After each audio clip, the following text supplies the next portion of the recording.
Welcome to our channel Life Insights. We have already told that we would discuss about all the spiritual personalities of the whole world.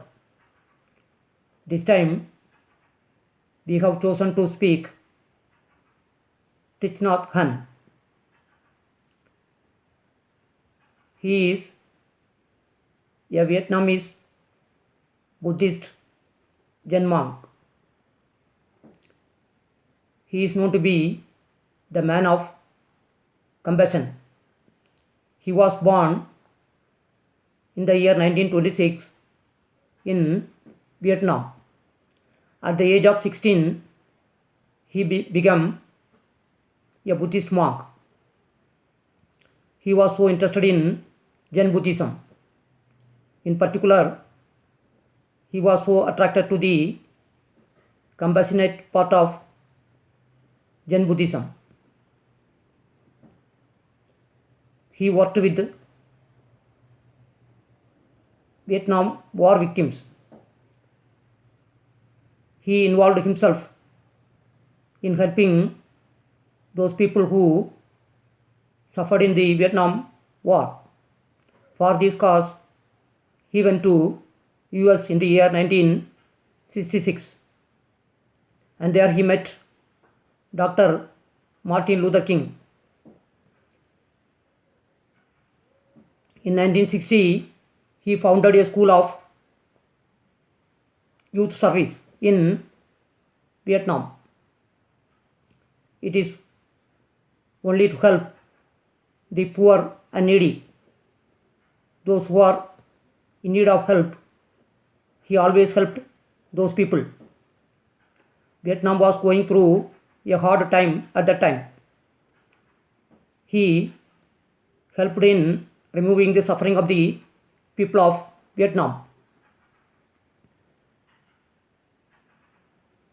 In US, he taught in so many universities about Zen Buddhism. He popularized Zen Buddhism in the Western countries.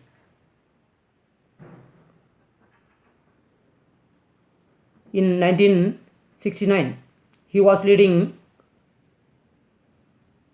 a delegation of peace for the Paris peace talks. His works were published in more than 100 titles. He is particularly interested in mindfulness meditation. He was popularizing this technique throughout the whole world. In 2014, he suffered paralysis. Due to this, he could not speak. Now also, he is living. His presence itself is helpful for so many people. Till now, he is continuing his work. Hence, he can be known as the man of compassion. As Lord Buddha teached compassion, Thich Nhat Hanh also stood for compassion. He is working towards to remove the suffering of the people. He is an inspiration. He wrote many articles in the speaking tree of Times of India. We can find so many articles written by him in the Times of India column, namely the speaking tree. Once again, we will be coming up with another one video telling about some other spiritual personality. Thanks for watching.